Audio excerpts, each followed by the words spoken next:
requested court for more time to complete the investigations. Counsel Hamza Sechide represented the 22 accused. The issue of torture is one illegal, and also whenever it arises during a trial, it is incumbent upon the court, the trial court, to ensure that it's investigated thoroughly and concluded. Court will resume on the 10th of March 2022 for mention. Nantongo Rebecca, Namamonde Deborah, UBC News. Meanwhile, drama earlier ensued at the General Court Martial at the 32 National Unity Platform. Supporters appeared in court for mention of their case. It follows the accused, Kakwaza Muhaidan, raising his voice to the Chairman General Court Martial, Lieutenant General Andrew Guti, asking to be transferred from Chitalia government prison, claiming to be tortured while in custody. The 32 National Unity Platform supporters who are facing charges of unlawful possession of firearms have appeared in the General Court Martial in Machindye for the mention of the charges before Chairman Lieutenant General Andrew Guti. Prosecution led by Captain Ambrose Guma informed court that investigations are done, thus asking court to set the hearing date. Although defense did not object to the prosecution's prayers, but asked court to hear the bail application for the accused, which court objected. The state of prosecution discloses any material evidence that intend to rely on. Secondly, my lord,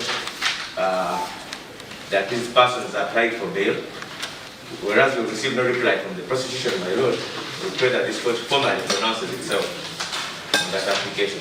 Court remanded the accused to 28th February 2022 for the hearing of the matter and the accused's bail application.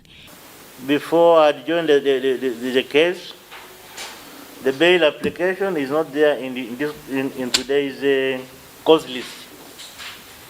It is absent. I don't see it anywhere. However, drama ensued when one of the accused, Kakoza Muhaidin, raised his voice against Chairman Guti, alleging torture at Chitalia government prison.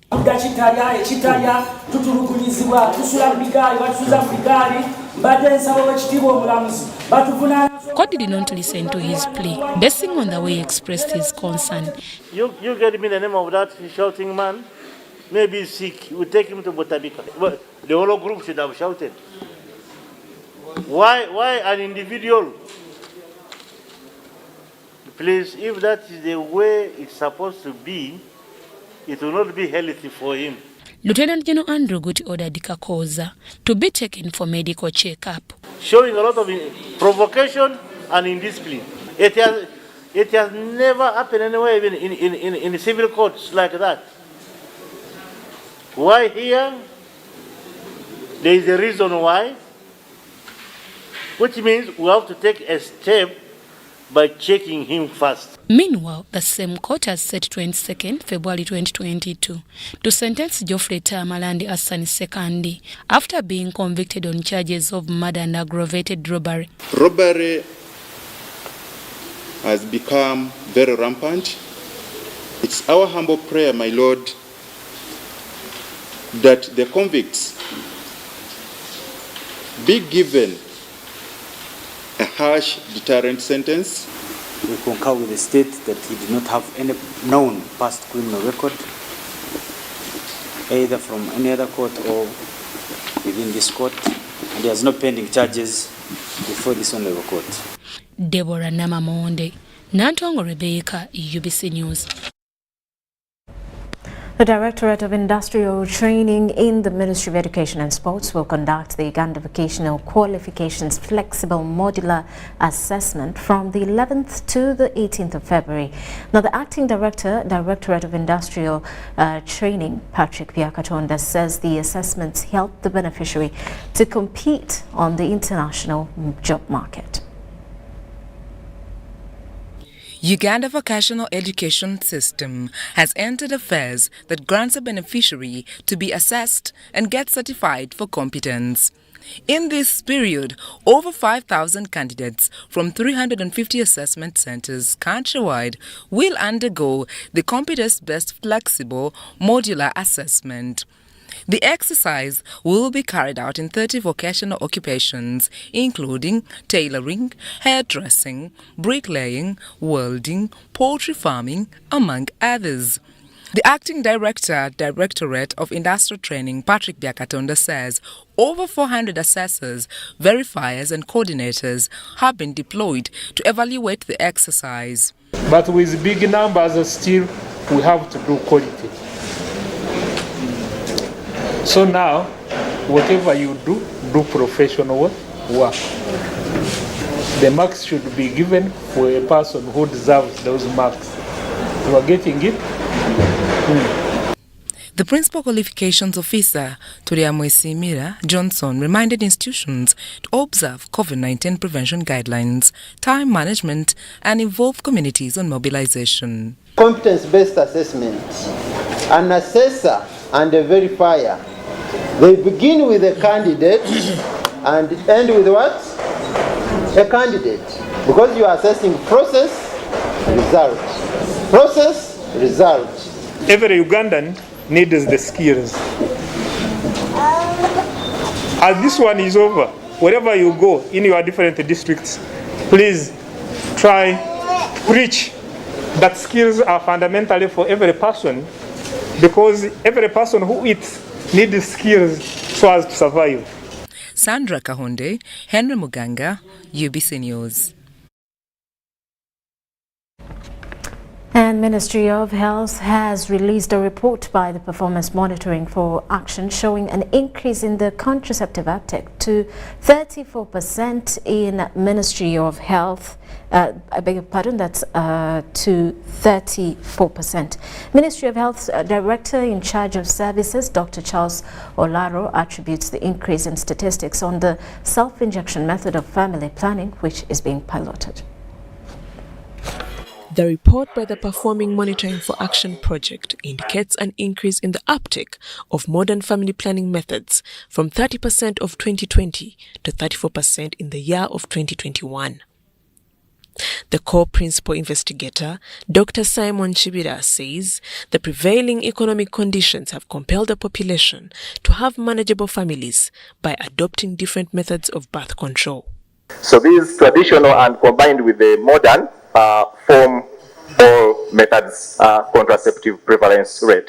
And you can see the trends, as Dr. Olaro mentioned, we are moving upwards. Actually, this year we see a significant jump. In the report, only 2 in 5 contraceptive users have comprehensive information about the family planning methods they use. Which shows among the non-users now, when you ask them, why are you not using a method? Are free of side effects, method-related concerns. Then you go to the users and you ask them, were you told about side effects? No. So if I wasn't told about side effects, I experienced them, I go to my friend is not a user, she fears side effects. I wasn't told, I've experienced them, what am I going to tell her? The report recommends streamlining contraceptive accessibility to teenagers by equipping community health service providers. Well, how many of you intended to have these pregnancies? 46% of those who are currently pregnant or who had a last recent birth in the past 5 years, 46% said we did not intend to have that pregnancy. To ourselves. And yet we know we have a challenge of making sure that family planning should be implemented in a multi-sectoral approach. The Ministry of Health is piloting a self-injection form of contraceptive to reduce unwanted pregnancies among married couples.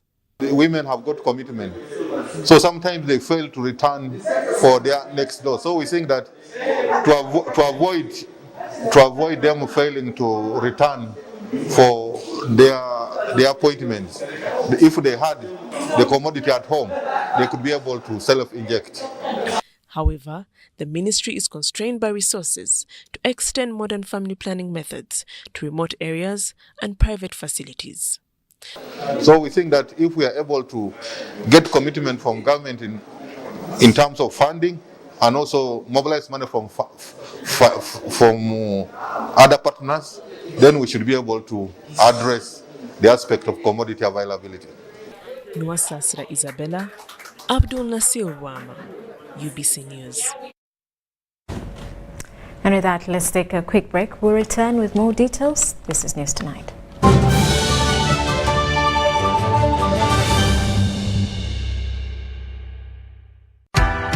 MBs are now bigger MBs only on MTN. When you load a daily bundle of 250 shillings, you no longer get 15 MBs, you get 25 MBs. For 500 shillings, you no longer get 40 MBs, you get 65 MBs. For 1,000 shillings, it's no longer 100 MBs, it's 165 MBs. Dial *150 *10# or use the My MTN app to load bigger daily bundles only on MTN.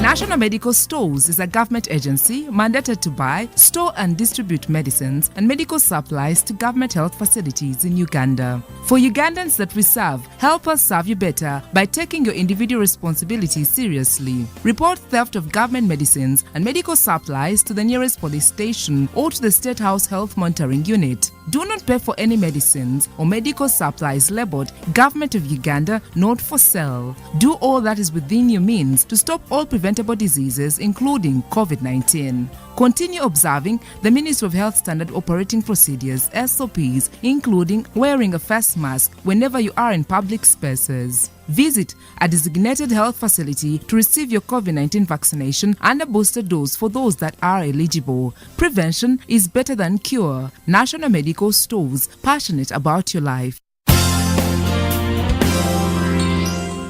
Start the year off with my Airtel 4G smartphone. You get to enjoy free 1 GB data valid for a month and 100% bonus data every month for 3 months at only 250,000 Uganda shillings. This includes free data spread over 3 months worth 86,500 Uganda shillings, making the effective price of the 4G phone 163,500 Uganda shillings only. Visit the nearest Airtel shop and get one today. Airtel, the smartphone network.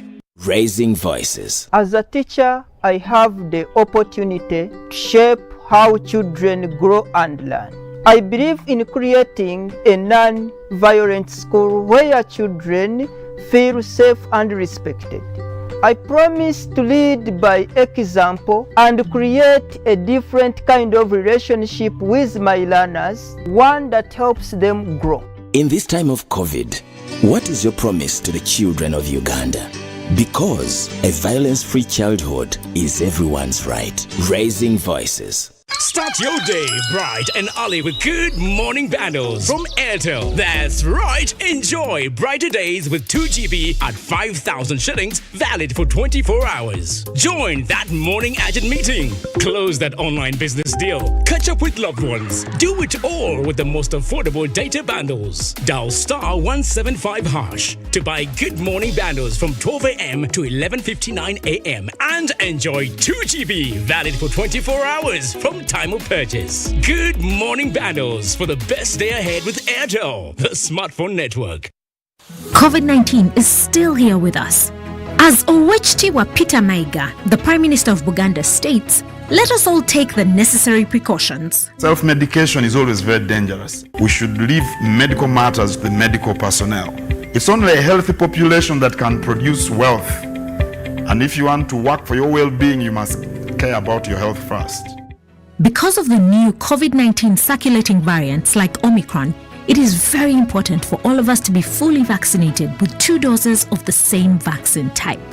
It's only those getting Johnson & Johnson who receive only a single dose to be fully protected.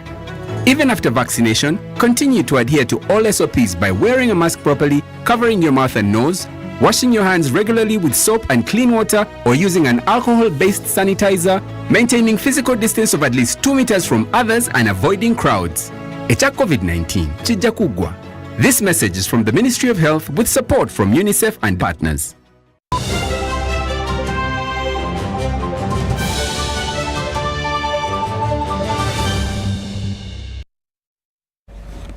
Welcome back. Now in business news, Bank of Uganda has inaugurated the annual Monetary Policy Forum, a platform where public, private and media stakeholders share insights that govern the money economy of Uganda. This comes a day after announcing the maintenance of the central bank rate at 6.5%. Most Ugandan millennials have always wondered why the value of Uganda's shilling seems to depreciate as years go by. The best way to maintain the value of a currency is to have inflation stable. The lower the inflation, the more stable your currency is. So in other words, your money is not being eaten away by inflation. It is the same story. If you have been earning 1 million shillings and your salary has been 1 million for the last 5 years, and inflation on average is say 5%. So you are saying that remove 5% of 1 million every year. So first year you remove 5%. Whatever remains, the second year you remove the same 5%. So automatically you see that what you remain with as income, and actually that's reflective of the value of currency, has diminished, is going down. Monetary policy is a set of tools that a nation's central bank uses to promote sustainable economic growth by controlling the overall supply of money that is available to the nation's banks, its customers, and its businesses. The bottom-up stress testing exercise, as the gentleman rightly pointed out, started in October last year, and we are on course. It is important to note that this is the first bottom-up stress test that Bank of Uganda is conducting ever. But essentially it is a macro stress test where we are trying to assess the resilience of banks and ask ourselves, if the COVID-19 pandemic were to reoccur with the strongest lockdown that we saw, as Dr. Mugume pointed out earlier, have the banks, for example, developed enough capacity in terms of capital buffers and liquid assets to withstand that shock?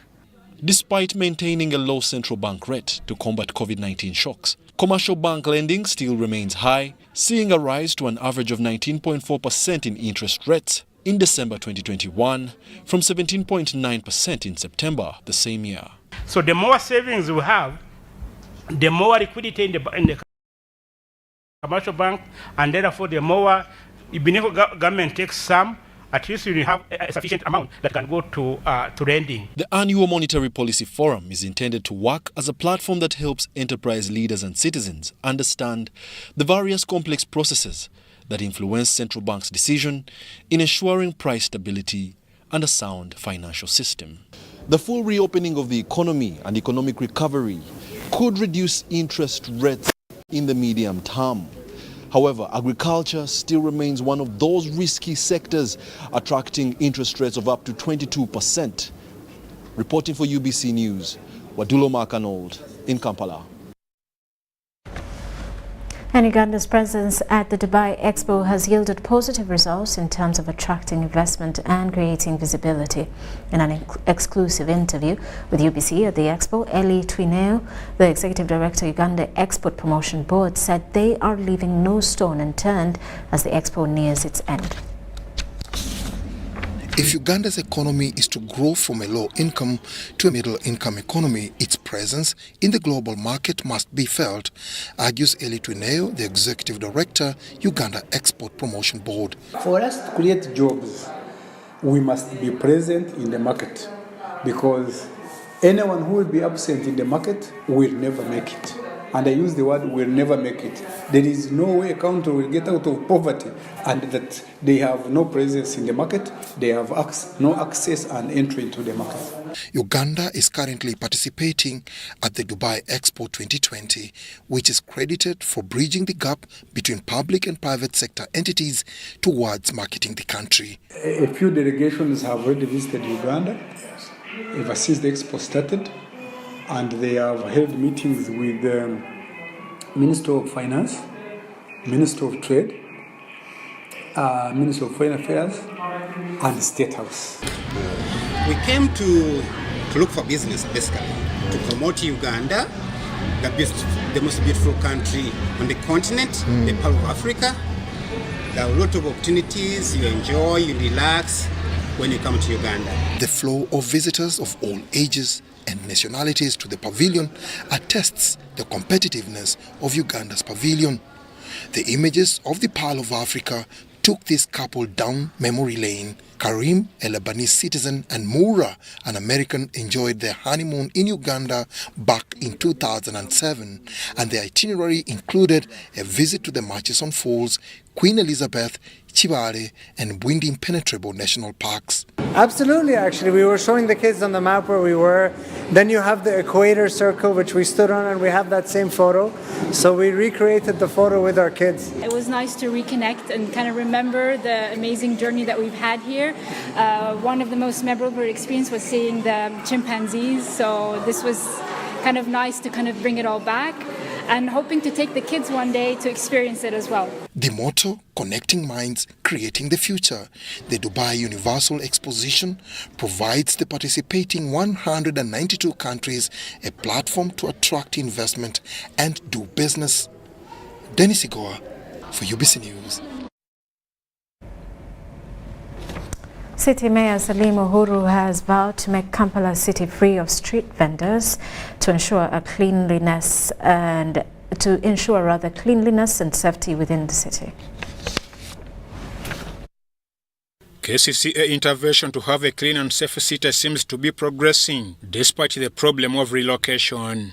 Although KCCA has gazetted an achievable channel run clock tower, the street vendors still claim to operate within the city. Kampala Central Division Mayor Salim Uhuru told UBC that vendors have been allocated to operate along an achievable channel. So as per now, as I talk now, the vendors have been removed from the business community doors, and as I talk now, what I'm doing is we're going to relocate them.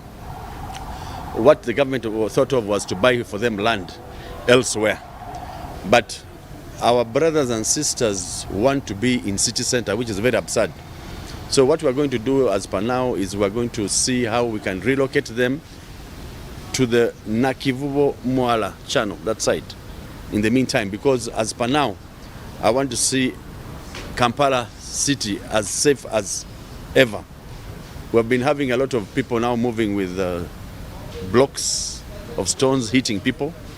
So it has been a security threat. Kampala Central claimed to have worked on the gazetted markets to accommodate more vendors. Customers not accessing the Usafi market and Wandega market, that's very true. So what we decided was to put all items that they need and making it conducive. Accessibility, parking, security, all those were main issues that we needed. Nevertheless, street children remain a problem to the city cleanup exercise, although all information has been gathered to evacuate them. Planning to repatriate them to home districts also seems tricky due to lack of a resettlement strategy. Getters from cars pretend to be street kids. So some of them pretend they're washing your cars, wiping your cars, yet they have other objectives. So some people are not genuine. Some are thieves that we need to get rid of them. For now, KCCA technocrats are carrying on enforcement on street vendors and street children to clean up Kampala city.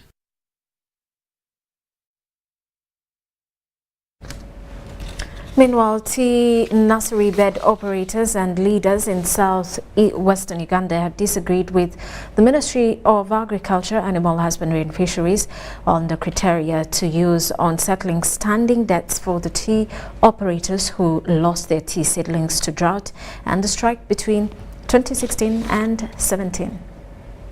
On November 21st, 2013, President Yoweri Museveni wrote to the then Minister of Agriculture, Animal Husbandry and Fisheries to liaise with NADS to implement the tea nursery bed projects in south-western Uganda as a way of boosting tea production. So part of the tea that was planted in the season of September, which list came later to NADS, they said they had no provision of facilitation of their members to verify all the tea. Even recently, I actually went to NADS to make a complaint. I said, now, I had a bed of about 1 million seedlings. Myself, I have not received any money. Presenting at a reconciliation meeting at Acadia Motel, Lake Bunyonyo in Kabale District, Agriculture Minister Frank Tumwebaze announced that government will pay 40% of the total costs incurred by tea operators who lost seedlings worth 47 billion shillings due to drought. The district technical authorities, the chief administrative officers, the production coordinators, and the whole structures of the district to go and genuinely verify the affected nursery operators who suffered what they call economic loss. And then on that basis, we shall take that information to cabinet for a decision. Why we tasked the cows and those people, they are the ones who know. They are the ones who are verifying these farmers. So it is the information that we shall base on to guide the cabinet to take a decision on how to intervene and help.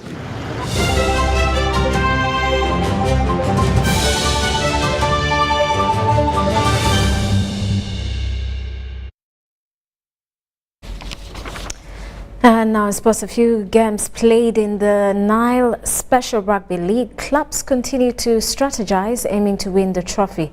Monges Rugby Club is taking the game to grassroots level, boosting its squad. Entebbe Monges Rugby Club is pushing the game to grassroots level, partnering with schools in the neighborhood in a talent identification strategy. Many rugby clubs have been finding it hard to trace talent, but equally creating a feeder to the main team. Schools like Maryland, Entebbe SS, Entebbe Junior have taken on rugby as a game. In the new strategy, the main team selects a senior player who joins the school as a trainer and monitors the progress of the young ones. We want to be the best when it comes to rugby in Uganda.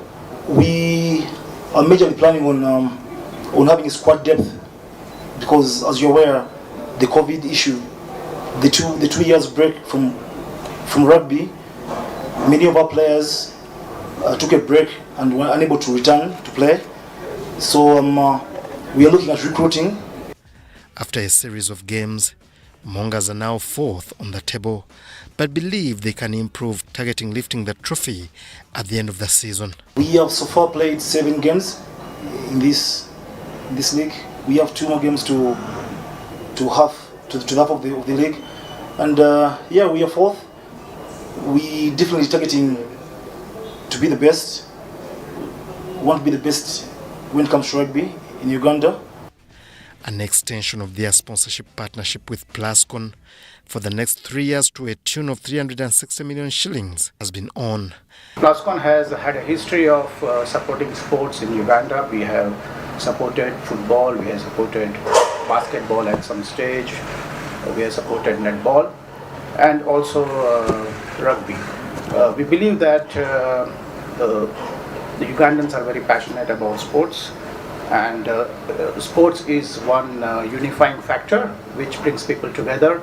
It reduces unemployment, it gives youth empowerment. The players' welfare and the running of the day-to-day activities are sorted. In 2019, we were involved in the initial fundraising stages of helping the team set up their own home in Entebbe. It's an activity it's a project that is ongoing. It's a massive project, but we believe that it's a project that's taking us in the right direction. And as Plascon, we're quite excited to be a part of that journey. The refurbishment of their home ground in Entebbe will also continue to meet the desired standards. Plascon has been the main sponsor of Entebbe Mongas for now 10 years.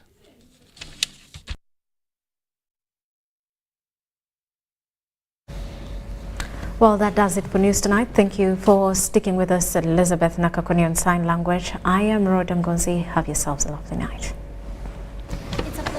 For this weather update, Daphne Kabasita in Samba is my name from Uganda National Meteorological Authority. Most parts of the country today, in the morning hours, we had sunny conditions with hazy conditions, but then later in the afternoon, most parts of the country had cloudy conditions with some areas having rains, especially areas around central parts of Uganda. This is because of the winds that are blowing from the northern part of Africa, contributing to the hazy conditions that we're having, especially in the morning hours. But then the rain belt has slightly shifted northwards towards the central part of Uganda, contributing to the rains that we're having in the central part of the country. And these rains are characterized by thunderstorm, heavy rains and hailstorms, and this has led to the destruction of some properties that we are having in some parts of Uganda. For tomorrow, we are expecting to start the day with sunny intervals in most parts of the country, apart from some few areas in Eastern Lake Victoria, where we're expecting showers. Later in the afternoon, we're expecting showers around Lake Victoria. Other parts of the Uganda, we're expecting sunny intervals. Temperatures expected to rise to 32 degrees Celsius, that is the northern part of the country. Northeastern part of the country, we're expecting 33 degrees Celsius. And then in Kabale, we're expecting temperatures to rise to 24 degrees Celsius. In our capital city, Kampala, we're expecting temperatures to rise to 28 degrees Celsius. Going beyond Uganda, we're expecting Dubai, Nairobi to have sunny conditions. And then in Moscow, we're expecting temperatures to rise to 0 degrees Celsius. So it's really cold in Moscow. In New York, we're expecting cloudy conditions. And then in London, we're expecting showers with temperatures rising to 15 degrees Celsius. That's what we had in our store. Continue tuning into UBC. Have a nice day tomorrow.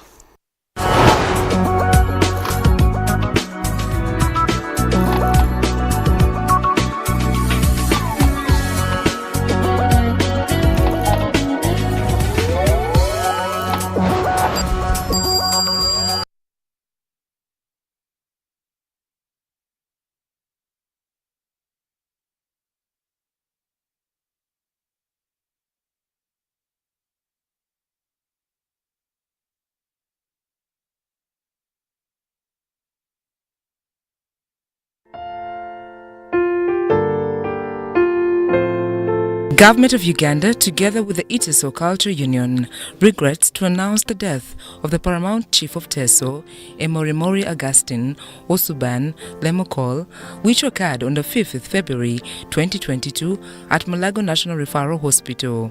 Informed are all Ugandans, all Itesots across the region, and all well-wishers from every corner of the world. The programs for his final send-off is as follows. On Thursday, 10th February 2022, Parliament convened a special session in honor of the late Emorimori. On Monday, 14th February 2022, there will be a Requiem Mass at Namugongo Catholic Shrine in Kampala beginning at 10 a.m. On Tuesday, 15th February 2022, there will be Mass at Kololo Ceremonial Grounds beginning at